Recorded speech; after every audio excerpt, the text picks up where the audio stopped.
네, 안녕하십니까. 안녕하십니까. 구성들이 너무나 많으시죠. 지난번 그 금속 재료 749번요. 749에 보시면 이게 고속도강에 대해서 뜨임을 2회 했습니다. 2회 수행 이렇게 했지 않습니까? 뜨임을 원래 한 번만 해야 되는데 보통 일반적으로 한 번만 하지 않습니까? 2회 해서 복잡한 내용이 있었는데요. 요거 한번 잠깐 보겠습니다. 이게 좀 헷갈릴 수 있습니다. 그래서 제가 처음에 이제 초반에 금속재료 앞쪽에 이제 한 10강, 20강 정도? 그 정도 보시면 이제 뜨임에 대해서 나올 때 보통 우리 탄소강 보시면 탄소강 뜨임 보시면 탄소강은 뜨임 한 번밖에 안 하잖아요. 탄소강 뜨임은 1회 하는데 이제 그래서 이제 1단계부터 4단계 중 4단계 필요할 때 이제 한 번만 하는 거잖아요. 1단계 하든지 2단계 하든지 3단계, 4단계 하든지 필요한 온도 갖다 이제 순행해서 하는 거 하는데 고속도강이라서 2회 수행했잖아요. 그 좀 헷갈릴 수 있었는데 그래서 탄소강은 보통 이제 1단계만 하게 1회만 하게 되어 있습니다. 그럼 예를 들어 이런 거죠. 그래서 우리가 S40C로 할까요? 가장 많이 쓰는 45C, 40C를 분림 처리해 가지고 표준하면 이제 절반씩 나눠 가지고 페라이트, 폴라이트, 페펄 조직이잖아요. 예, 분림 처리해서 페 플러스 펄이잖아요. 얘를 이제 오스트라이트 만들어야죠.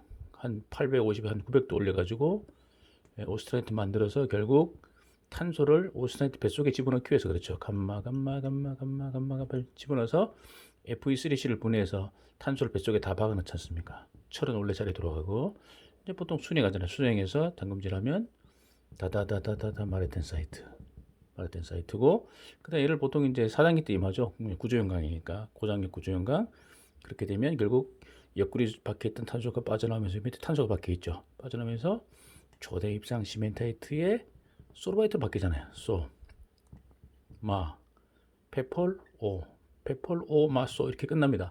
그다음에 그다음에 순행하죠. 순행 보통 이제 순행하니까 똑같이 순행합니다. 자, 소르바이트는 해봐야 이제 600에서 650도니까 600에서 650도 정도 약간 A1 변태 밑에 있으니까 변태가 없죠. 그냥 들어 소르바이트 내려옵니다. 이거 순행하는 이유는 선행했더니 중간에 내려오면서 또 탄화물들이 또 막 이렇게 이상한 탄화물 생기면서 좀 취성이 생기기 때문에 그래서 그냥 순행해달라 이렇게 일본 쪽에서 얘기를 하죠. 그래서 솔바이트 끝납니다. 이게 탄소강이잖아요. 그래서 이제 뭐 다른 특별한 게 없습니다. 그럼 보시면 이제 1단계 뜨임은 보통 1단계 뜨임은 몇 도입니까? 약 50에서 50에죠. 50에서 200도. 요거는 이제 공구강 같은 경우, 예, 요거는 1단계는 공구강 같은 경우, 2단계 뜨임일 때는 보통 200에서 250도. 이게 보시면 무슨 내용이 있었냐면, 만약에 잔류가 있을 때, 잔류 오스나이트가 있으면 얘가 뭘로 바뀐다고 그랬습니까? 베이나이트로 바뀐다 그랬어요. 베이나이트로 변태. 예, 그렇기 때문에, 만약에 잔류 오스트나이트가 있더라도 4단계까지 가면 3단계 온도는 이제 예를 들어서 250에서 400도야. 4단계는 소로바이트 만드는 것은 400에서 A1 넘어가면 안 되니까 A1 직하까지 이렇게 돼 있잖아요. 그래서 만약에 잔류가 있더라도 2단계 온도를 통과하면 바로 뭘로 바뀝니까? 베이네트로 바뀌기 때문에 변태되기 때문에 나중에 2차 댐 때 생기는 잔류 스나이트가 마르텐스트 바뀌고 이런 일은 없습니다. 그래서 탄소광은 이렇게 예, 바로 4단계로 가면 2단계는 자연적으로 통과되니까 잔류가 있더라도 베이나이트로 바뀌기 때문에 끝입니다. 베이나이트 좀 생길 수가 있고요. 근데 이제 40C 같은 경우는 순행하더라도 잔류가 안 생기죠. 근데 이제 잔류가 생기는 경우 어떤 게 있습니까? 예를 들어서 우리가 그 이런 게 있죠. 지우고 갈게요. 잔류가 생기는 경우는 탄소 S60C 이상 되는 거. 예를 들어서 이런 게 있었죠. 우리가 이게 A1 벤테고 MS 마르텐자 스타트 MF 있었잖아요. 이렇게 MF 여기 보시면 여기가 0.6이잖아요. 탄소 0.6 S60C 0.8 1.0 이렇게 되면 0.6 초과되는 것은 뭡니까? 이게 0도씨니까 순행하면 4도씨 0도씨로 보고 그래서 초과되는 것은 여기 이만큼 100% MF를 통과 안 했기 때문에 잔류가 남죠. 잔류 A가 0.8 0.6 초과된 건 남습니다. 그러나 40C니까 안 생기니까 의미가 없죠. 만약에 탄소가 0.8이더라도 0.8이더라도 얘를 이렇게 2단계 넘어가다 보면 4단계 만약에 4단계까지 한다면 2단계 넘어가다 보면은 탄소광에서는 2단계에서 잔류가 있을 때는 베이나이트로 바뀌니까 그걸로 이제 베이나이트가 일부 생기면서 끝납니다. 탄 조직은 끝납니다. 예, 보통 근데 80시 같은 경우는 4단계까지 안 가죠. 1단계에서 끝나죠. 주로 공구광 쪽이니까요. 1단계에서 끝납니다. 고탄소광은 4단계까지 가지 않잖아요. 근데 고속도광 같은 경우 특별히 얘는 고탄소에다가 고합금강인데 얘는 보통 고온뜨임을 합니다. 고온뜨임. 예, 고속도광이라서 그때 잔류 오스트나이트가 남아있던 애들이 1단계 뜨임에서 마르텐사이트 생기는 특이한 현상이 생깁니다. 그래서 고속도광일 경우에 얘만 잔류 오스트나이트가 마르텐사이트 바뀌고 얘 아닌 경우 다른 애들은 뭡니까? 혹시 잔류가 있더라도 2단계 온도 200에서 250 통과하는 사이에 베이나이트로 바뀌어버리니까 마르텐사이트로 변태되는 일은 없다. 이제 그렇게 헷갈리지 않으시도록 그렇게 생각하시고요.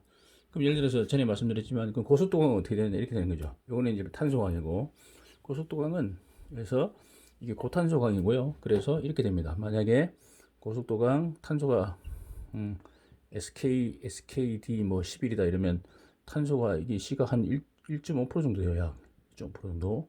그러면 이제 요거 탄소광하고 비슷하게 그려볼게요. 그럼 만약에 결정이 있고 그러면 탄소 1.5니까 임내 0.8 들어가죠. 임내 0.8 들어가고 나머지 초과되는 거 초과된 게 어디로 갑니까? 이끼로 가죠.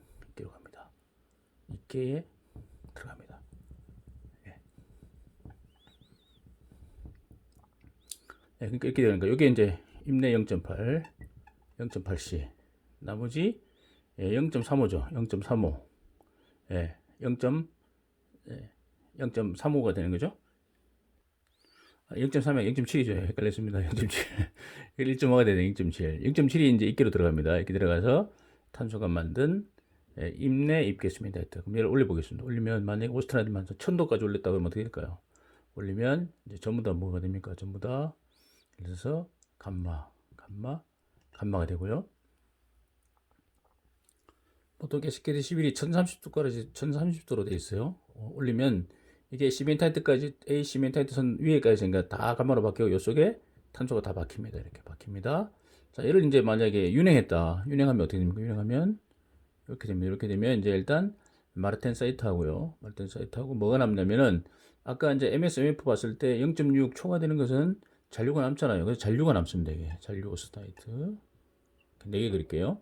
감마 잔류가 남습니다. 이게 그 만약에 서브제로 처리해가지고 영하 예를 들어서 저기 드라이 아이스나 액화지수로 넘어가면 사라지지만 지금 그냥 일반 윤행했을 때는 상온까지 했을 때는 잔류가 남습니다. 얘를 이제 뜨임을 하잖아요. 그러니까 두 번 뜨임하는 게 이겁니다. 그러면 이제 뜨임을 하면 어떻게 되냐? 만약에 보통 이게 한 450에서 만약에 500도까지 했다를 들어서 이렇게 했다 그러면 올라가면요. 자, 그럼 여기 뭡니까? 4단계 뜨임이랑 똑같잖아요. 그러면 마르텐사이트는 뭘 바뀌어요? 마르텐사이트는 소르바이트로 바뀌죠. 소르바이트 바뀌고 잔류는 그대로 남습니다. 감마 그대로 남습니다. 감마.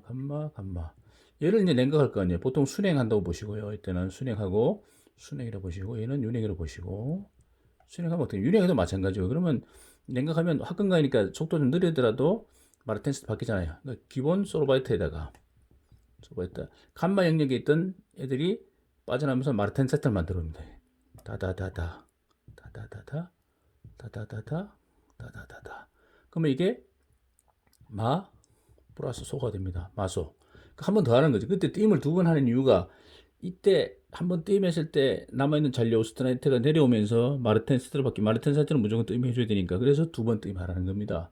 그럼 이제 2회째 합니다. 그럼 2회째 똑같이 이제 똑같은 노력 합니다. 똑같은 노력 하면 결국 원래 있던 소로바이트에다가 마르텐사이트가 또 소로 바뀌잖아요. 소로바이트. 전부 다 소로 바뀌는 거죠. 전부 다 소로 바뀌고 그 다음에 순행 똑같이 이제 소로 바뀌는 거죠. 그대로 쏘 이렇게 됩니다. 결국 이제 요 두 번 뜨임하는 거 이유는 뭐냐면은 잔류 오스트레이트를 서브제로 처리 안 했을 때 서브제로 처리하면 한 번만 하면 됩니다.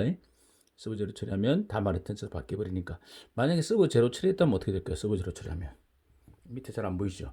만약에 얘를 서브제로 처리하면 위로 올릴게요. 전부 다 뭐로 바뀝니다. 다. 그럼 바로 뜨임하면 뜨임에서 올라가면 서바이트 끝나버리니까요. 이게 두 번 할 필요가 없는 거죠. 서브제로 했을 때 이거는 서브 제로 처리 안 했을 때 그때 이게 잔류가 남기 때문에 올라갔다가 내려오면서 오스트라이트가 마르텐스 바뀝니다. 좀 특이하죠. 일반 탄소 광고도 틀립니다. 그래서 고탄소 고화학의 경우는 이런 문제가 생기니까 이런 특수한 현상이 생기기 때문에 두 번 뜨임해서 마르텐사이트를 다시 한번 없애라. 그래서 솔바이트로 만들자. 마지막 그런 개념이니까 헷갈리지 않으시도록 그렇게 보시면 될 것 같습니다. 네, 감사합니다.